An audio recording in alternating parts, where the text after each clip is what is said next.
The concept of reflective teaching stems from work done by John Dewey in the early 20th century. He made a distinction between routine and reflective action. Routine action, in Dewey's view, is led by convention, authority and habit, as well as institutional definitions and expectations. This means that this action remains predominantly static and simply maintains the current situation.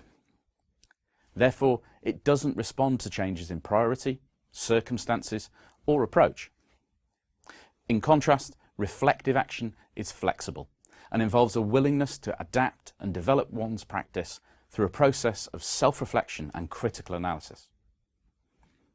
Modern classrooms are incredibly fast-moving, complex and dynamic environments.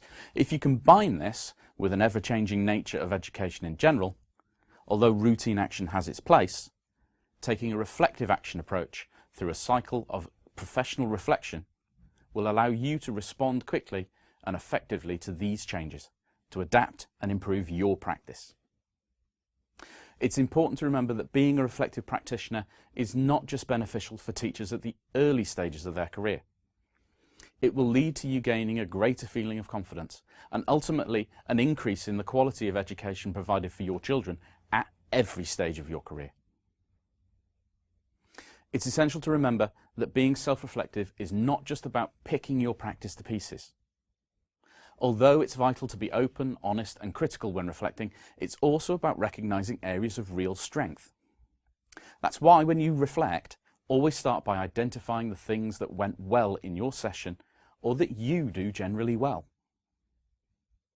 So on that note, to give you a starting point, identify what you think your strengths are in the different areas we'll be covering over the course: behaviour management, assessment and challenge and support. When you've done this, either discuss them with a colleague or share them with other course participants through the discussion board and add any more that may arise from your conversations. We have provided a grid to help you reflect on your progress. The grid is split into 4 sections. The first is strengths. These are the things that you do well. Hopefully this box will become increasingly full as the course progresses. The second are areas of focus.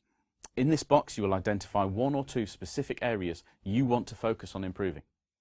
You may know these already, or they may arise from your reflections or the tasks you complete over the course. As we want this to be a sustainable process, break down larger tasks into smaller, more manageable steps and be specific about what you want to achieve.